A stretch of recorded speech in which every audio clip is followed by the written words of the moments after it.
قسط نمبر 15۔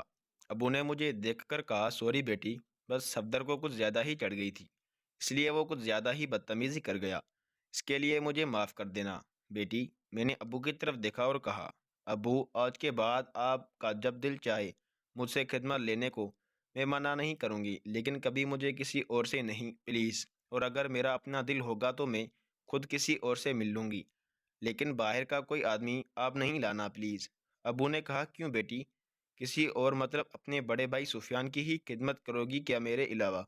مجھے ابو کی بات سے جھٹکا لگا کہ ابو کو کس نے بتایا کہ میں بھائی سے مل چکی ہوں، لیکن پھر اچانک یاد آیا کہ ابو مجھے پلا کر پوچھ چکے ہیں، جو کہ مجھے ہلکا سا یاد بھی تھا، تو میں نے کہا، ہاں بھائی سے ہی مل لوں گی یا پھر کاشی سے مل لوں گی، اور اگر دل کیا تو باہر گلی میں پھرنے والے کالے کتے سے مل لوں گی، لیکن پلیز اگر آپ کے دوست ایسے ہی پی کر آؤٹ ہو جاتے ہیں تو مجھے معاف نہیں رکھیں۔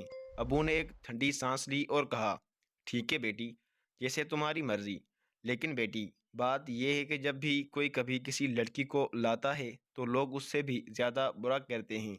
میں نے کہا، چلو ابو چھوڑو ان باتوں کو، آؤ کھانا کھاتے ہیں، اور پھر ہم نے مل کر کھانا کھایا اور اس کے بعد ابو کے روم میں چلے گئے۔ اس لیے رات ابو نے مجھے ایک بار اور بھی خدمت کروائی، لیکن میں یہ فیصلہ کر چکی تھی کہ ایک بار اور بھی خدمت اب مجھے باہر کے کسی آدمی سے نہیں ملنا ہے۔ امی لوگوں کے آنے تک میرا سارا دن گھر رہتے اور کاشی کے روم میں جا کر کمپیوٹر نکال کر دیکھتی رہتی اور رات کو ابو کی خدمت کرتی رہتی، لیکن امی لوگوں کے آنے سے جہاں میں خوش بھی تھی وہاں اپنی آزادی ختم ہونے سے افسردہ بھی تھی۔ امی لوگوں کے ساتھ میرا ایک کزن انصر، جو کہ سفیان بھائی کے عمر کا ہی تھا، اور اس کے ساتھ اس کی بہن صدف بھی آ گئی تھی، جو کہ سائرہ سے عمر میں 1 سال ہی بڑی ہوگی اور بہت ہی شرارتی لڑکی تھی۔ ہر وقت ہنسنا مذاقنا اور کسی نہ کسی کو تنگ کرنا اس کا شوق تھا۔ وہ بھی آ گئی اور اسے امی نے رہنے کے لیے سائرہ کے ساتھ ہی بول دیا اور انصر کو سفیان بھائی کے روم میں ہی رہنے کے لیے جگہ بنا دی۔ جتنی خوشی مجھے امی اور سفیان بھائی کے آنے سے ہوئی تھی، اتنا ہی میں ان دونوں بہن بھائی کے آنے سے پریشان بھی ہو گئی تھی، کیونکہ اس طرح میری اور امی کی آزادی بھی ختم ہو جاتی، لیکن میں کر بھی کیا سکتی تھی۔ خیر، ہم سارا دن بیٹھے گپ شپ کرتے رہے اور کھانا بھی باہر سے منگوایا گیا تھا، کیونکہ امی والے شام کو 4 بجے کے قریب آئے تھے، اس لیے اتنا ٹائم بھی نہیں تھا اور امی بھی تھکی ہوئی تھی، جس کی وجہ سے رات کا کھانا باہر سے ہی منگوا کر کھایا گیا تھا۔ کھانے کے بعد سب لوگ اپنے روم میں چلے گئے تو امی اور میں ہی بیٹھے رہ گئے۔ امی اٹھ کر میرے پاس آ گئی اور بولی، ہاں تو بیٹا رانی، سناؤ کیسا رہا ہفتہ؟ میں نے کہا، امی مجھے تو سچ میں بڑا مزہ آیا ہے، لیکن اب جب کہ زیادہ آنا تھا تو آپ ان دونوں کو بھی اٹھا لائی ہو اپنے ساتھ۔ امی، ارے بیٹی یہ تم اپنے بھائی سفیان سے ہی پوچھا، کیونکہ وہ ہی لایا ہے انصر کو اپنے ساتھ، لیکن صدف جب ہم نکلنے لگے تو تیار ہو گئی کہ میں بھی چلوں گی، پھر ہم کیا کرتے، لے آئے۔ میں لگتا ہے بھائی کا دماغ خراب ہو گیا ہے جو اپنے ساتھ ان دونوں کو لے آئے تھے۔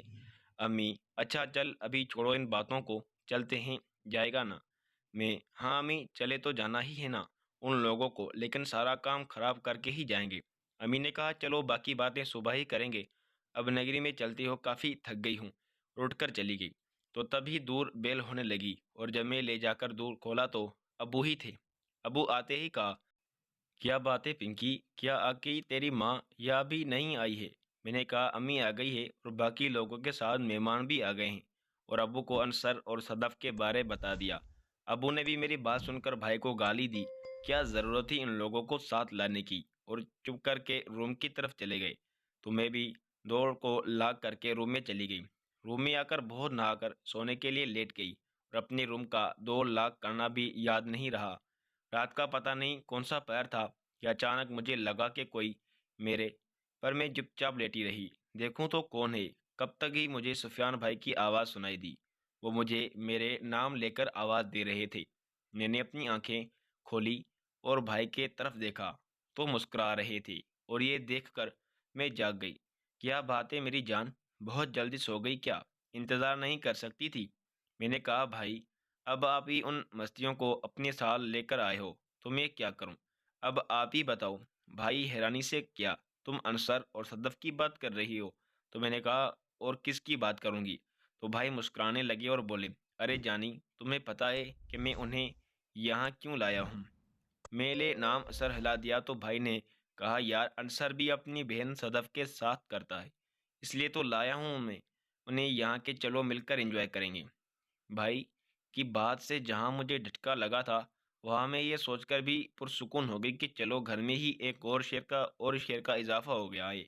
اور بولی بھائی کیا آپ نے انصر کو بھی بتا دیا ہے کہ آپ بھی مجھ سے مل چکے ہیں؟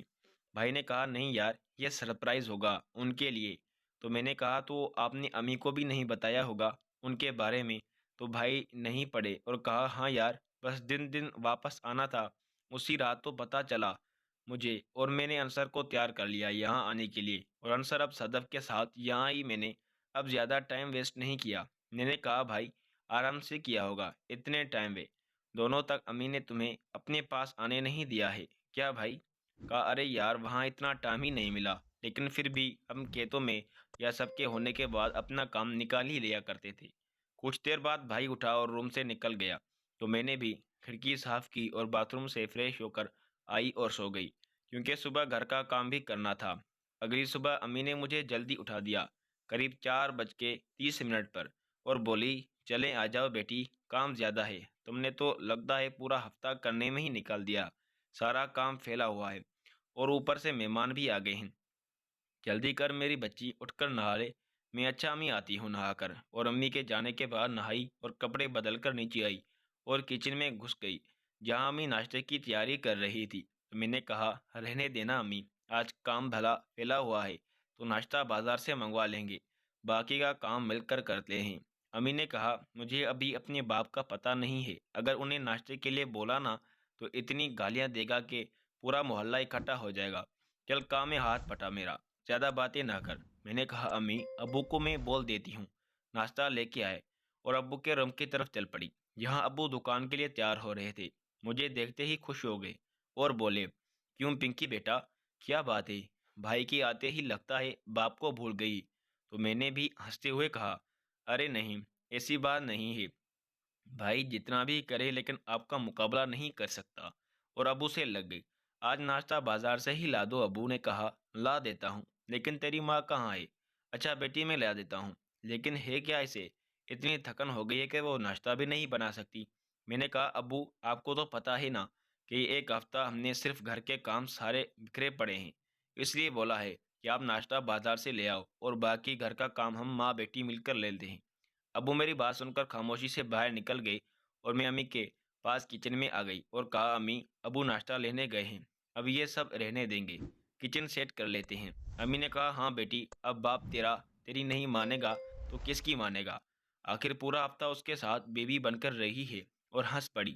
میں بھی امی کی بات پر ہنس پڑی اور کہا ہاں تو آپ کو کیا ہے، اب وہ میرے ابو بھی ہیں اور شوہر بھی ہیں، تو وہ میری بات نہیں مانیں گے تو کیا کسی اور کی مانیں گے؟ پھر میں اور امی مل کر کچن صاف کرنے لگی تو امی نے کہا پتہ نہیں سفیان کو کیا تکلیف ہوئی ہے کہ وہ انصر اور صدف کو بھی اپنے ساتھ چپکا لیا ہے، اب وہ اور بھی بچنا پڑے گا، کیا کروں میں نے امی کی بات سنی اور کہا ارے امی آپ کو تو خوش ہونا چاہیے کہ بھائی نے آپ کے لیے ایک اور۔ دوستوں مزید دیکھیں قسط نمبر 16 میں۔ اگر آپ کو یہ ویڈیو اچھی لگی تو ویڈیو کو لائک اور ہمارے چینل کو سبسکرائب لازمی کر دیں، ساتھ ہی لگی بیل آئیکن کو بھی پریس کر دیں تاکہ مزید ویڈیو کی نوٹیفیکیشن آپ کو بر وقت اور آسانی کے ساتھ ملتی رہے۔ Thank you for watching.